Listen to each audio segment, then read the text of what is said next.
नमस्कार, मैं संदीप तिवारी। यह सेशन उन सभी अभ्यर्थियों के लिए महत्वपूर्ण है जिनको अभी भी आरपीएफ कांस्टेबल के एग्जाम में पार्टिसिपेट करना है।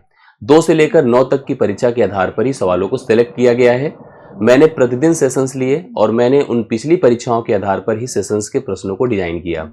यहाँ भी संभावित प्रश्न हैं जो 2 से लेकर 9 तक की परीक्षा पर आधारित है। अगर आपको अभी पेपर देने हैं तो आपको सभी शिफ्ट को तो साल करना ही करना है जितने सेशंस मैंने कराए हैं।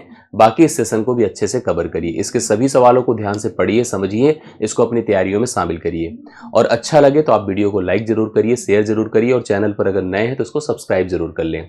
टेलीग्राम दिया है डिस्क्रिप्शन में, उसको भी ज्वाइन कर ले जिससे कि आगे की किसी कनेक्टिविटी में जो किसी भी तैयारी को लेकर के होगी, जो आपसे रिलेटेड ही होगी, उनमें मैं आपको शामिल करना चाहूँ तो जरूर आप इन्वॉल्व हो सके। आइए मैं देर ना करते हुए आपको सीधा सीधा सवालों पर लेकर चलता हूं।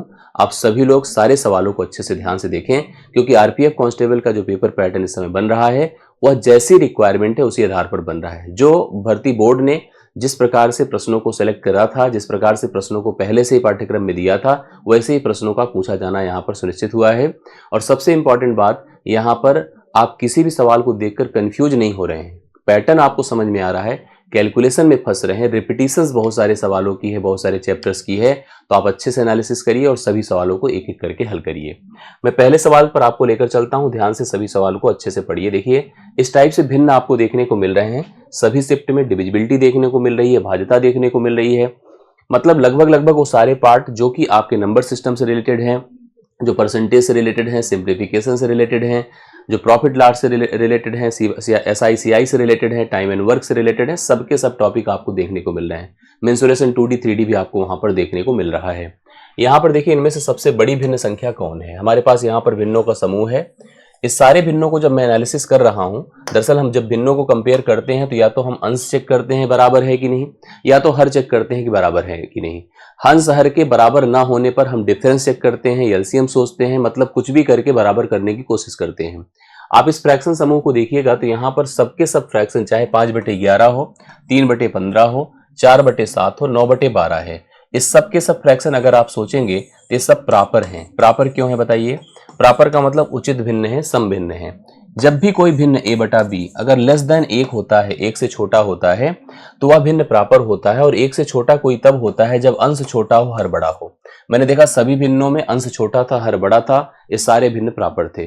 केवल एक भिन्न जो 12/11 है, 12/11 है, यह भिन्न आपका इम्प्रॉपर है।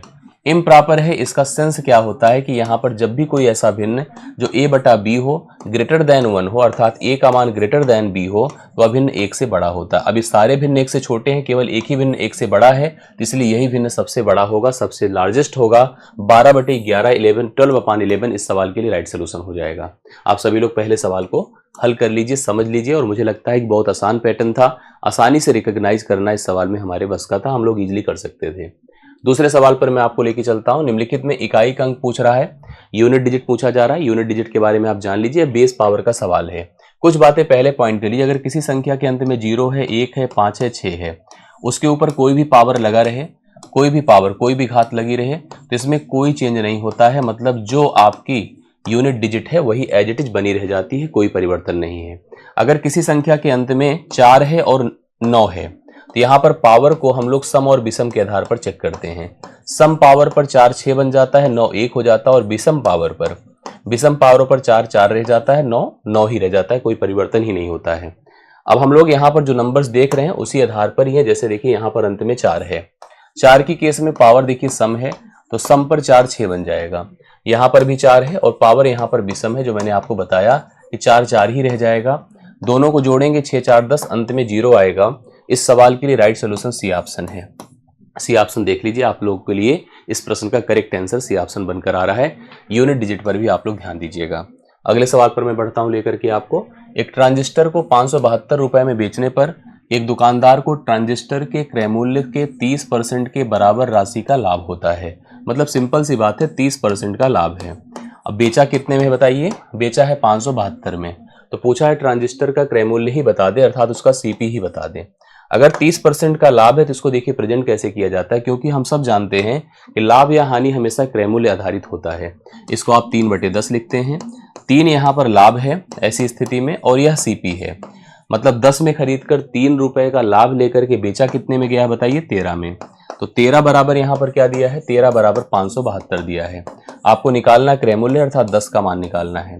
13 चौके 52 होता है, 52 5 57, फिर 13 चौके 52 होता है, 44 गुणे 10 कर दीजिए, 440 इस सवाल के लिए राइट सोल्यूशन होगा, जो कि यहाँ पर क्रय मूल्य को प्रेजेंट करेगा। बी ऑप्शन में अवेलेबल भी आपको दिख रहा है, आसान सवाल है।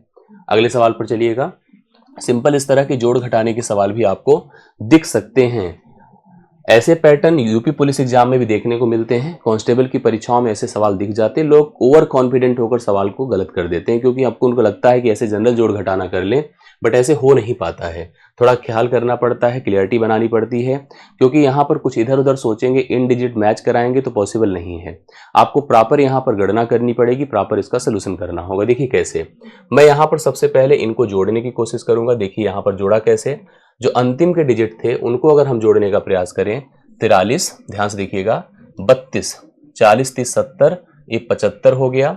75 में 12 और जोड़ा तो 87 हो गया। 87 से 23 निकाला, 87 से 20 निकलता तो 67, 67 से 3 और निकलेगा तो 64 होगा। 64 होगा, आप चेक कर लीजिए, 64 तो सब में है, आप देख पा रहे हैं 64 सब में है, तो इसको हम प्रयास भी ना करते तो कोई बहुत जरूरत नहीं थी। यहाँ पर आगे मैं बढ़ता हूँ, लेकर आपको समझाता हूँ। देखिए 4000 है, ये 400 है, ये 24 है, ये 387 है, ये 4000 है। आप मेरी बात को ध्यान सुनिएगा, 400 4400, 400 में 300 निकला, यहाँ पर देखिए 4000 था, 400 था, 400 के बाद 300 निकला तो 4100 हो गया। 4000 कितना हो गया, 100 हो गया। मेरी बात को बहुत ध्यान समझिएगा, 4000 था, 400 जुड़ा और यहाँ पर 300 निकला, उसमें से 3 डिजिट पर हम लोग काम किए हैं, तो वहां पर वह मान कितना हो गया, 4100। फिर देखिएगा जो मैं आपको बता रहा हूं, ध्यान से क्लियरिटी बनाइएगा, जिससे कि और सब स्पष्ट कर सके। देखिए पॉइंटर के हिसाब से अगर चले, जैसे हम ऐसे, देखिए मैं आपको बता दूं, अगर हम इसको हजार की डिजिट पर लेकर जाते तब भी देखिए 4000 था, पूरी बात समझिएगा। बाकी किसी में 1000 पर डिजिट ही नहीं था, तो हम इसको ऐसे 4000 ही लिख देते, क्योंकि कोई परिवर्तन तो आपको देखने को मिलेगा नहीं। ऐसे स्पष्ट कर लीजिए।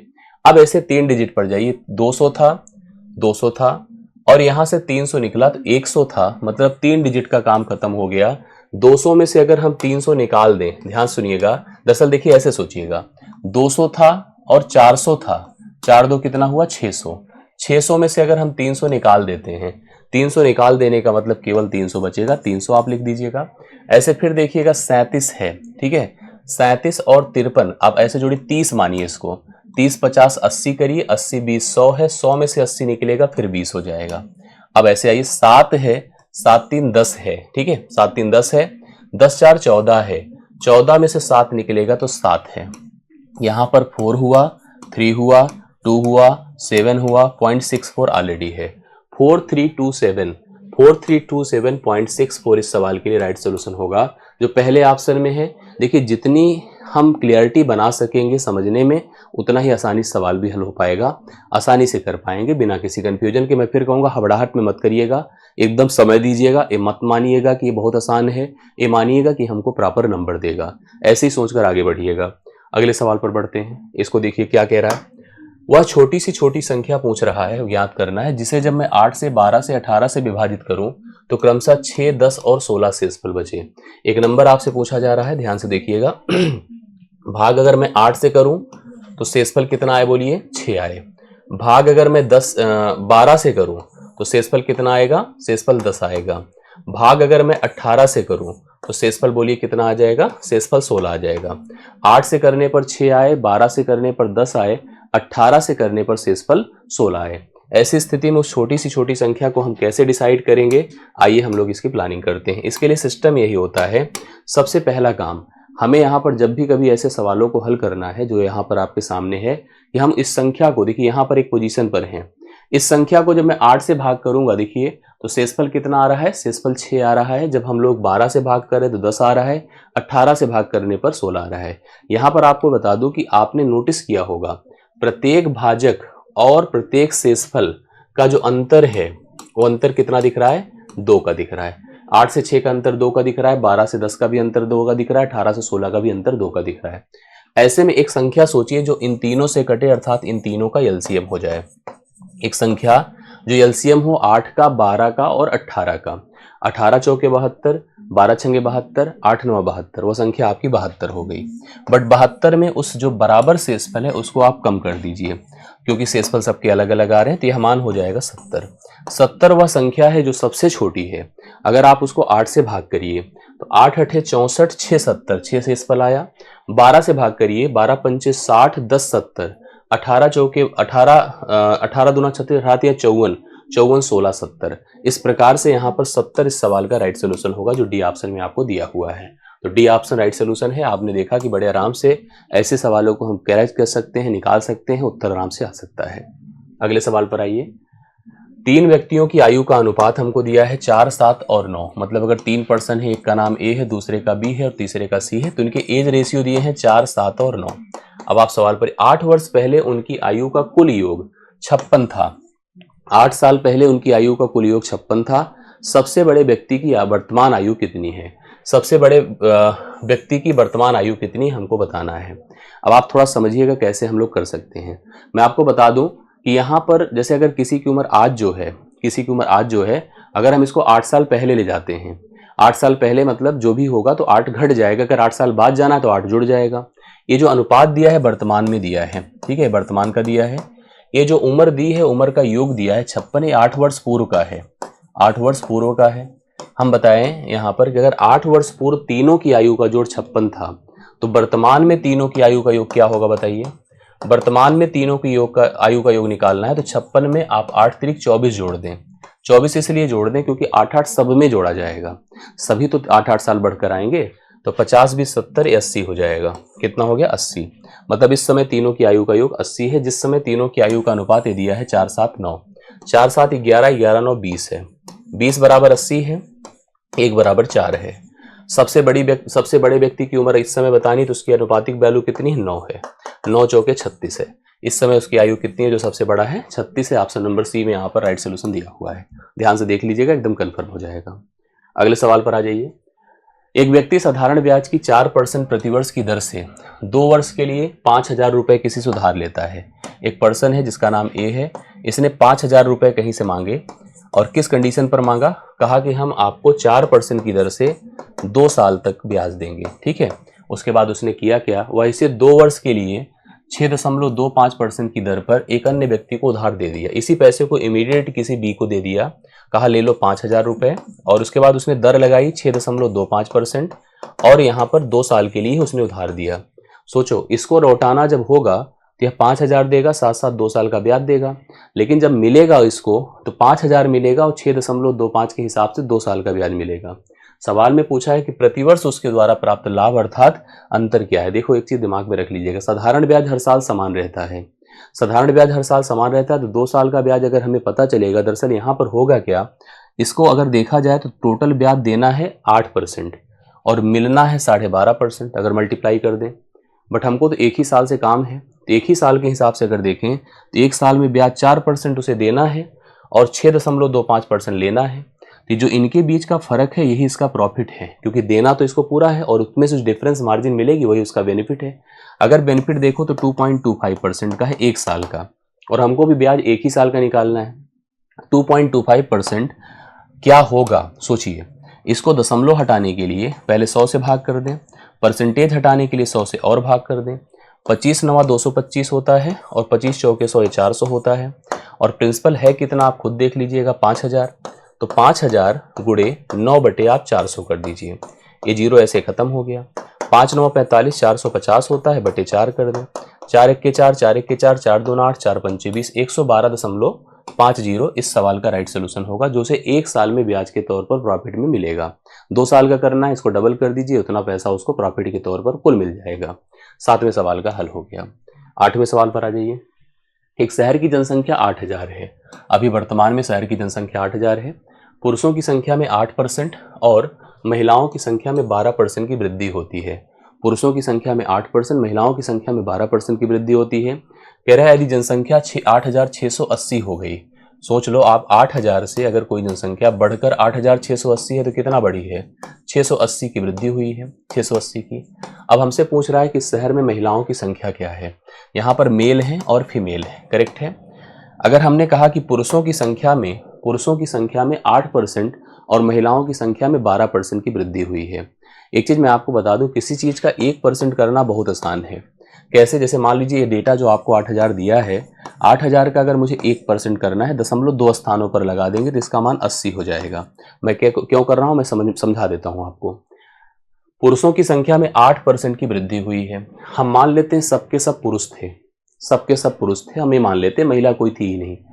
अब सोचो अगर पुरुष सबके सब मानेंगे आप, तो 8% की वृद्धि इसमें होगी। 1% तो मैंने बता दिया 80 होगा, 8 8 40, 640 बढ़ेगा। ठीक है, लेकिन 640 बढ़ा नहीं, बढ़ा 680। चलो हमने सोचा चलो मान लो सबकी सब महिलाएं थी, तो महिलाओं की वृद्धि 12 8 96, 960 हो जाना चाहिए था, बट 960 भी नहीं हुआ है। हुआ कितना है, बढ़ा कितना है, 680। अब यहीं से एलिगेशन करके पुरुष तथा महिला की संख्या का अनुपात बना देंगे। जब अनुपात बन जाएगा तो बांट दीजिएगा 8000 को, आंसर आ जाएगा कितनी पुरुष थे कितनी महिलाएं थी। डिफरेंस देखिए कितने का हो रहा है, 40 का। यहाँ डिफरेंस कितने का हो रहा है बताइए, 680 है, 680 और इसके बीच का फर्क आप देख लीजिए, 16 से 8 8 है, 8 से 6 2 है, 280 का फर्क है। आप देख रहे हैं 600 200 800 होता है और 960 होने के लिए यहाँ पर 280 बढ़ेगा। 40 से जाएगा एक बार और 7 बार, 7:1 का अनुपात होगा। 7:1 का अनुपात मतलब 7 यदि पुरुष है तो 1 महिला है, जुड़कर 8 हुआ। 8 बराबर कुल संख्या 8000 है, पुरुषों की संख्या नहीं, महिलाओं की पूछा जो मान 1 है, 1 बराबर 1000 होगा। अर्थात महिलाओं की संख्या यहाँ पर 1000 है उस शहर में जहां पर इस तरह का परिवर्तन, इस तरह के अपडेट्स हुए थे। 8वां सवाल डन होता है। आइए देखिए 9वां सवाल देखते हैं, बहुत ही बढ़िया सवाल है आपके सामने। जानकी और मानसी अलग अलग काम करते हुए क्रमशः 45 और 72 दिनों में दीवार पेंट कर सकती, मतलब दोनों दीवार पेंट करने का काम करती हैं। उन्होंने मिलकर काम करना शुरू किया, परंतु काम समाप्ति के 33 दिन पहले 33 डेज बिफोर जानकी ने काम करना छोड़ दिया। इसका मतलब जानकी अगर छोड़ देगी तो बचे 33 दिनों तक मानसी ने अकेले काम किया होगा। कह रहा कुल काम कितने दिनों में समाप्त हुआ ये हमको बताना है। यहाँ पर जानकी से अगर हम काम करवाएं तो 45 दिन लगेगा और मानसी से अगर हम काम करवाएं तो बताइए 72 दिन लगेगा। ये स्थिति है। हम लोग को क्या करना है, पहले टोटल वर्क निर्धारित करना है। एक ऐसी संख्या सोचनी है जो कि दोनों को काट सके। इसके लिए हमने यहाँ पर सोचा, देखिए आपके सामने स्थिति है, हमको यहाँ पर पता चला कि अगर हम टोटल वर्क प्लान करें तो एक संख्या, जैसे हमने इसको फैक्टराइज किया, 9 × 5 = 45 है, ठीक है, ये 8 × 9 = 72 है, तो 9 तो दोनों में था ही, 5 और 8 40, 40 × 9 360, 360 टोटल वर्क था। अब इस 360 टोटल वर्क को जानकी कहती है हम 360 टोटल वर्क को 45 दिन में कर लेंगे, मतलब प्रतिदिन वह 45 8 8 बार जाएगा, चौके 180 होता, 8 काम करेगी। जबकि अगर मानसी की बात करें तो प्रतिदिन वह 5 काम करेगी। दरअसल कारण इसका ये होता है, जो जल्दी करता है ना, जल्दी करता है वो ज़्यादा काम करता है, जो देरी से करता है वो कम काम करता है। काम की स्टार्टिंग कभी होगी और काम कभी समाप्त होगा। काम की स्टार्टिंग जो दोनों ने मिलकर किया था, जानकी और मानसी ने, ठीक है, लेकिन हुआ क्या, यहाँ से जब समाप्त हो रहा उसके 33 दिन पहले, उसके 33 दिन पहले कौन काम छोड़ दिया बताइए, जानकी ने काम करना बंद कर दिया। इसका मतलब इन 33 दिनों में अकेले मानसी ने काम किया होगा। मानसी ने काम किया होगा किस क्षमता से, 5 की क्षमता से, प्रतिदिन 5 काम करके। मतलब मानसी ने कुल काम किया होगा अकेले 165। काम टोटल 360 था। अगर मैं 165 को इससे घटा दूं तो 10 से 5 5 होता है, 15 से 6 9 होता है, 195 वर्ग। 195 कार्य अकेले किसने किया होगा बताइए, सॉरी 195 कार्य इन दोनों ने मिलकर किया होगा। यहाँ पर 195 था जो इन लोगों ने मिलकर किया था। मिलकर करना मतलब 8 5 13 की क्षमता से करना, 13 से डिवाइड किया, 13 × 1 = 13, 13 × 5 = 65, मतलब 15 दिन लगा था। यहाँ पर 15 दिन लगा था, ठीक है, 33 दिन यहाँ लग रहा है, तो काम समाप्त होने में 33 + 15 कर दें, 48 दिनों में कार्य पूरा होगा। कुल कार्य समाप्त होने में 48 डेज लगा होगा। सवाल का सही उत्तर 48 होगा, जो आप लोग देख सकते हैं राइट सोल्यूशन में, ठीक है। अगले सवाल पर चलिएगा, 10वां नंबर, इसको पढ़िए। समांतर चतुर्भुज की भुजाएं हैं 12 सेंटीमीटर और 17। कह रहा है एक विकर्ण है उसमें से जिसकी लंबाई है 25, तो उस समांतर चतुर्भुज का क्षेत्रफल हमसे पूछ रहा है क्या हो जाएगा। आइए देखिए, समांतर चतुर्भुज देखिए ऐसे होता है जिसकी विपरीत भुजाएं क्या होती हैं, समान तथा समांतर होती हैं। एक भुजा हमको 12 दे रहा है और एक भुजा 17 दे रहा है। इसका विकर्ण जो है देखिए आपको दे रहा है 25, इसका विकर्ण क्या है 25 है। मैं आपकी जानकारी के लिए बता दूं, ध्यान से मेरी बात को सुनिएगा, जानकारी के लिए बताना चाहता हूं कि कोई समांतर चतुर्भुज का जो विकर्ण होता है उसको 2 बराबर क्षेत्रफलों में डिवाइड कर देता है, अर्थात इसका जो क्षेत्रफल होगा वही इसका क्षेत्रफल होगा। क्योंकि ये 17 है तो ये भी 17 होगा, ये 12 है तो ये भी 12 होगा, तो दोनों का क्षेत्रफल बराबर होगा। अगर हम एक ही त्रिभुज कंसीडर करके एक त्रिभुज का क्षेत्रफल निकालकर डबल कर दें तो पूरे चतुर्भुज का क्षेत्रफल आ जाएगा। अगर हम इसको एक त्रिभुज मान लें ए बी, ऐसे करके हम इसको डिसाइड कर दें, हम त्रिभुज ए बी सी का क्षेत्रफल निकालें और निकालने का एक पैटर्न यहाँ बनेगा हीरोन्स फार्मूला। हीरोन्स फार्मूले में एरिया जो होता है किसी त्रिभुज का under root s, s minus a, s minus b, s minus c होता है। करेक्ट है। जहां पर यस क्या होता है, सभी भुजाओं का जोड़ मतलब परिमाप बटा 2 होता है। तो आपको इसमें भी अगर यस निकालना है तो सबको जोड़िए, 25 12 37 होगा, 37 10 47, 47 7 54 होगा, मतलब 54 बटे आप 2 कर दीजिए, यह मान आपका 27 हो जाए। एक बार फिर चेक कर लीजिए गलती ना हो। 7 5 12 2 14, 1 1 1 2 2 1 3 3 2 5 54 है, 54 का आधा 27 है। अब एरिया अगर मुझे निकालना है तो अंडर रूट यस, यस मतलब 27, यस माइनस ए 25 घटा दे 2, 17 घटा दे 10 और 12 घटा दें तो 25 होगा। करेक्ट है। 12 घटा दे तो 25 होगा, नहीं 25 क्यों होगा, 15 होगा ना, 15 12 27। देख लीजिए कहीं गलती ना होने पाए। फिर से देख ले, 27 में से 25 घटेगा 2, 27 में से 17 घटेगा 10 और 27 में से 12 घटेगा 15। अब इसका फैक्टर बनाइए क्योंकि हमें वर्गमूल चाहिए। ये होगा 3 गुणे 3 गुणे 3, 27 हो गया, गुणे 2 है, गुणे 2 गुणे 5 है 10 हो गया, गुणे 3 गुणे 5 है 15 हो गया। जोड़े बनाइए, 3 का 1 जोड़ा, 3 का 2 जोड़ा तो 9 हो गया, 2 का 1 जोड़ा गुणे 2 हो गया, 5 का 1 जोड़ा गुणे 5 है गया। करेक्ट है। तो 9 दूना 18 पंचे 90, एक का क्षेत्रफल 90 है तो इसका भी क्षेत्रफल 90 ही होगा। 90 90 कितना होगा, 180। पूरे इस चतुर्भुज का क्षेत्रफल 180 सेंटीमीटर स्क्वायर होगा, जो आपको ऑप्शन नंबर डी में दिया है। सवाल बढ़िया था, सवाल को तैयार करिए। अगले सवाल पर आइए। सवाल यह है कि रघुवीर द्वारा 12 टेस्टों में प्राप्त अंकों का औसत 25 है। रघुवीर ने कोई टेस्ट दिया था 12 और उसमें किस एवरेज से नंबर प्राप्त किए थे, 25 के। रुमेला का अब तक का औसत 23 अंक है।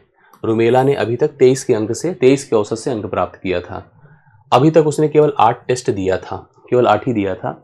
रुमेला को रघुवीर के औसत के बराबर जाने के लिए शेष 4 टेस्टों में औसत अर्जित करना होगा। बहुत इधर उधर जाने की बजाय आसान डेटा है, आप समझो। रघुवीर ने जो 12 टेस्ट दिया था, टेस्ट 12 दिया था, किस औसत से अंक प्राप्त किया था, 25। समझ रहे, ए एवरेज था। रुमेला की, ये रघुवीर की बात थी, रघुवीर की। ये रुमेला की बात है, देखिए रुमेला की। उसने अभी तक 8 टेस्ट दिए थे और 23 के औसत से अंक प्राप्त किया था, 23 के औसत से अंक प्राप्त किया था। अब हमारे पास देखा जाए तो इसके पास 4 टेस्ट बचे हैं और औसत उसे बनाना है 25, मतलब एक प्रकार से 2 बढ़ाना है। ट्रेडिशनल अगर देखा जाए तो ऐसे सोचिए, इसने कुल कितने मार्क्स अर्जित किए थे बताइए। इसने कुल कितने, 12 पंचे 60, 12 दूनी 24 से 300 नंबर अर्जित किए थे। अगर इसकी बात हम करें तो अभी तक कितने नंबर अर्जित कर लिया इसने, सोचिए अभी तक कितने अर्जित कर लिया। 8 तिरिक 24, 8 दूना 16, 16 2 18, 184 अंक अर्जित कर लिया। अभी चाहिए कितना, अगर आप खुद सोच ले, चाहिए कितना, इसमें से घटा दे, 10 से 4 6 होता है, 9 से 8 1 होता है, 2 से 1 116 चाहिए। और उसके बाद टेस्ट कितना बचे, 4। इन 4 से अगर हम डिवाइड करते हैं, 4 दूना 8 होता है, 4 9 36 होता है। ओरल हम कर सकते थे, मैंने आपको पहले भी कहा, जैसे अभी उसको 29 के औसत से परफॉर्म करना होगा। वही है कि 23 इसको मिला था, इसको जो है बनाना था 25, मतलब 2 की कमी थी। अगर 2 की कमी थी तो यहाँ पर हम 2 की कमी जैसे 4 के लिए सोचेंगे, भाई हमारे पास यहाँ पर 4 अभी टेस्ट बचे हैं ना, तो हम 2 दूना 4 करके अगर 25 में हम इसमें जोड़ देते हैं तो वह 29 के बराबर हो जाता है। तब जाकर के यहाँ पर वह उस एवरेज को अचीव कर लेगी। करेक्ट है। इस हिसाब से 11वें का सही उत्तर आपका 29 है, जो उसे अगले 4 टेस्टों में परफॉर्म करके अचीव करना होगा, तब जाकर के वह उस 25 के डेस्टिनेशन पर पहुंच पाएगी। अगले सवाल पर आइए। एक दुकानदार है, ध्यान देखिएगा, अपने ग्राहकों को 20% की छूट देकर भी 25% का, ये बहुत इंपॉर्टेंट है, बहुत पूछा जा रहा है। जब कोई दुकानदार छूट देकर के भी लाभ अर्जित करे, उस समय हम क्रय और अंकित का रेशियो बना सकते हैं। कैसे? उस समय हम 100 को बेस मानकर इस पर छूट लगा दें। कितने की छूट दिया बताइए? 20% की। बहुत पूछा जा रहा है, 20% की छूट अगर दे रहा है तो यहाँ पर यह 80 हो जाएगा। और अगर इस पर कहा कि 25% का तब भी उसे लाभ हो रहा है तो यह मान आपका 125 हो जाएगा। मतलब इसको आप क्रय मूल्य कह दें, इसको आप अंकित मूल्य कह दें, इन दोनों का अनुपात हो जाएगा। क्रय मूल्य कह दें, इसको अंकित मूल्य कह दें, इन दोनों का अनुपात हो गया। 5 16 बार 80 होता है, 5 25 बार 125 होता है, 16 और 25 का।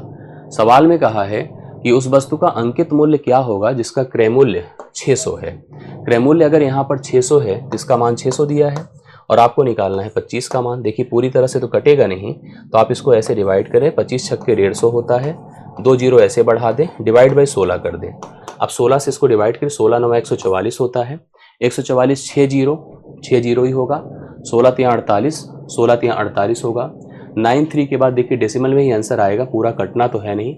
937.50 ये उसका क्या रहा होगा बताइए? ये उसका अंकित मूल्य था, जिसको उसने 600 में खरीदा था। तब जाकर 20% की छूट देने के बाद भी उसे 25% का लाभ अर्जित हो रहा है। 12वां सवाल डन होता है।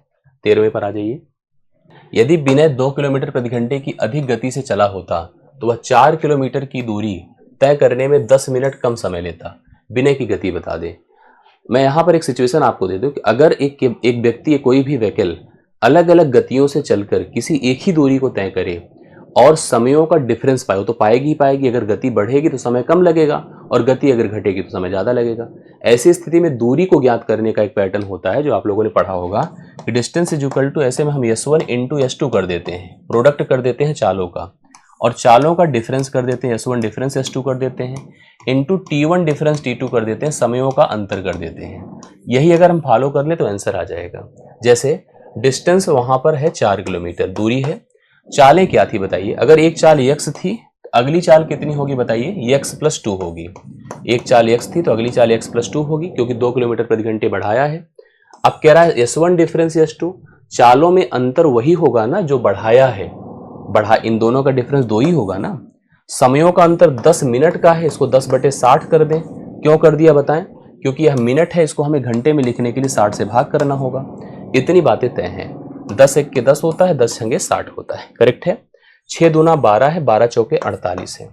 48 बराबर x इंटू एक्स प्लस 2। अब आपको इसी को ऑप्शन से मैच कराना है, इधर उधर पे नहीं जाना है। ऐसा क्या ले लूँ यहाँ पर x कि x प्लस 2 करने से 48, 7 गुड़े 9 तो होगा नहीं, 5 गुड़े 7 होगा नहीं, 4 गुड़े 6 होगा नहीं, 6 गुड़े 8 जरूर हो जाएगा। अगर आप इसको 6 लें, इसको 8 कर दें तो 6 8 48, अर्थात उसकी जो वास्तविक गति थी 6 किलोमीटर प्रति घंटा थी। डी ऑप्शन आंसर हो जाएगा। इस तरह के सवाल को करने का सबसे बेहतर तरीका है, आराम से लगा सकते हैं। 14 नंबर देखिए। ए और बी क्रमशः 50,000 और 60,000 का निवेश करके एक साझेदारी में व्यापार प्रारंभ करते हैं, निवेश करते हैं। x महीने बाद, पता नहीं कितने महीने, सी भी 70,000 रुपए का निवेश करके उनके साथ जुड़ जाता है, व्यापार में शामिल हो जाता है। वर्ष के अंत से x महीने पहले बी साझेदारी से निकल जाता। बी कहता हम चले, जितने महीने बाद यह ज्वाइन हुआ था उतने ही महीने पहले वह निकल गया। कौन निकल गया? बी। यदि वे 20, 18 और 21 के अनुपात में लाभ साझा करते हैं तो x का मान बताओ क्या था। देखिए स्थिति ये है, मैं आपको समझा दूं। यहां पर अगर सही पूछा जाए तो ए का कोई रोल ही नहीं है। हाँ, ए का कोई रोल नहीं, क्योंकि यहां पर रिलेशंस केवल बी के और सी के ही बन गए हैं। कैसे बन गए समझिएगा। सबसे पहले देखिए ऐसे व्यापार हुआ होगा, यहाँ पर ए ने लगाया था 50, बी ने लगाया था 60 और सी आया था x महीने बाद। अगर 12 महीने का पूरा वक्त होता है तो x महीने बाद अगर आएगा, कौन आएगा? सी आएगा। तो पहले देखिए आप लोग समझिए, ए ने पूरे लगाए थे 50,000 और पूरे 12 महीने तक के लिए लगाया था, कोई दिक्कत नहीं। बी ने लगाया था 60,000, लेकिन यह पूरे समय तक के लिए नहीं लगाया। जितने महीने बाद ये ज्वाइन हुआ उतने महीने पहले यह निकल गया। जैसे अगर पूरे साल की बात करिए तो पूरा साल अगर 12 महीने का था तो 12 में x महीने पहले निकल गया, x महीने पहले निकल गया। तो ऐसे में उसका जो व्यापार होगा वो कितने दिनों का माना जाएगा, आप खुद सोचिए भाई। आप 12 में x महीने पहले, जैसे हम कहते हैं 4 महीने हम पहले निकल गए, तो हम 8 ही महीने तक व्यापार किए थे। ठीक है, अब 8 ना लिख करके यहाँ पर हम क्या लिख दें, हम मान लेते, जैसे हम इसका सोल्यूशन देखिए ऐसे करिए, जैसे हम कह दें कि हम 4 महीने बाद आए हैं, 4 महीने बाद आए मतलब हम 4 महीने काम नहीं किए। वो कह रहा हम 4 महीने पहले चले जाएंगे, वो भी 4 महीने तक काम नहीं किया है, मतलब काम तो दोनों बराबर समय तक के लिए किए। कौन कौन? बी और सी। यहां पर हमको बी और सी से ही मतलब है, मतलब बी ने सपोज करी n महीने तक काम किया है तो सी भी n महीने तक काम किया। कितना पैसा लेकर आया है? 7। समझ रहे हैं, 70,000 लेकर आए। ए भी n महीने तक काम किया है। यहां पर ए से कोई मतलब ही नहीं रह गया, क्योंकि ए कुछ भी लगाया हो क्या मतलब है, यहाँ n से भी कोई मतलब नहीं रह गया। जो बी और सी का रेशियो है वही उनके लाभों का अनुपात होगा। हम लोग को यही निर्धारित करना था। देखिए कैसे कर सकते हैं आप, इसको समझिए। जैसे हम ऐसे कह दें मेरी बात को ध्यान सुनिएगा, इसमें थोड़ा सा इस बात को यहाँ पर गुंजाइश में रखिए। ऐसे देखिए, सबसे पहले हमने कहा ये हमारा व्यापार स्टार्ट हुआ, x महीने बाद आया, तो 12 माइनस x महीने तक काम किया, यहीं से थोड़ा समझना होगा। दूसरा देखिए ध्यान से, जो हमारा ओ था, क्या नाम था, बी था, इसने स्टार्ट तो यहाँ से किया था, लेकिन यह x महीने पहले निकल गया, तो यहाँ पर जो उसने भी काम किया था वो 12 माइनस एक्स ही माह तक तो किया था, 12 माइनस एक्स महीने तक ही काम किया था। अब हम लोग को यही समझना है कि यहाँ पर भाई देखो, दोनों बराबर बराबर समय तक काम किए थे, वो भी बराबर समय तक किया था, वो भी बराबर समय तक किया था। इनके जो रेशियो बन जाए वो 18 और 21 बन जाए। 18 और 21 बनेंगे कैसे, आप बताइए, खुद समझ लीजिए। देखिए ये खत्म हो गया, 4 0 4 0, 6 त्रिक 18, 7 त्रिक 21, मतलब 3 महीने पहले वह चला गया है और 3 महीने बाद वो आया है। तो इस सवाल का सही उत्तर 3 होगा। आपको ए से कोई मतलब ही नहीं इस सवाल में, ए का कोई रोल ही नहीं। करेक्ट है, आपको समझ में आ गया होगा। 14 नंबर आपका डन होता है। लास्ट सवाल मैं आपको करके देता हूं। लास्ट सवाल, इस तरह के सवाल भी बहुत पूछे जा रहे हैं। एक आयताकार जलकुंड है जिसकी लंबाई है, चौड़ाई है और गहराई है, में 42,000 लीटर पानी है। 42,000 लीटर पानी है। सवाल देखिएगा, उक्त जलाशय में जल की गहराई बतानी है। यदि इस जलाशय का बेस तल का माप 6 मीटर गुणे 3.5 मीटर है। जैसे आप समझ लो कि ऐसे एक आयताकार, जैसे रूम है, आप कमरा है, कमरे की लंबाई चौड़ाई, अब इसकी ऊंचाई हाइट, इसी को टंकी मान लो। इसमें इसने कहा कि 42,000 लीटर पानी टोटल है। पूरा इसका जो कैपेसिटी हो 42,000 लीटर है। मैं आपको बता दूं, 1 मीटर क्यूब बराबर 1,000 लीटर होता है। इसको समझिएगा। तो अगर यह 42,000 लीटर है, 42,000 लीटर है, तो आप इससे 3 जीरो खत्म कर दे, यह 42 मीटर क्यूब है। यह 42 मीटर क्यूब इसकी क्षमता है, इसका आयतन है। आयताकार कोई भी या घनाभाकार कोई भी बर्तन बनेगा, टंकी बनेगी, तो उसका जो आयतन होता है वह होता है लंबाई गुणे चौड़ाई गुणे ऊंचाई होता है। आयतन हमारा कितना है, 42, लंबाई कितनी है, 6, चौड़ाई कितनी है, 3.5, गहराई मतलब डेप्थ हमको पता करनी है। देखिए कैसे निकलेगा, समझिएगा। यहाँ पर डेसिमल हटेगा, एक जीरो बढ़ेगा, 6 सत्ते 42, 70 हो गया। 3 से इसको या 35 दूना 70 कर दें, अर्थात जो डेप्थ है या गहराई है, जो भी आप समझिएगा, वो 2 मीटर के बराबर है, जो आपको डी ऑप्शन में दिया है। तो डी ऑप्शन इस सवाल का राइट सोल्यूशन है। बेहतरीन तरीके से आप इन सभी प्रश्नों को हल करें, कवर करें और आज की इस क्लास को यहीं पर खत्म करें। आशा करता हूँ सेशन अच्छा लगा होगा, सब कुछ समझ में आया होगा। अगर कहीं डाउट आपके मन में है तो जरूर हमें कमेंट करके बता देंगे। बाकी ऐसे ही प्रयास मैं आपके लिए करता रहूंगा। अभी के लिए मेरी तरफ से इतना ही। बहुत बहुत धन्यवाद। Thank you so much.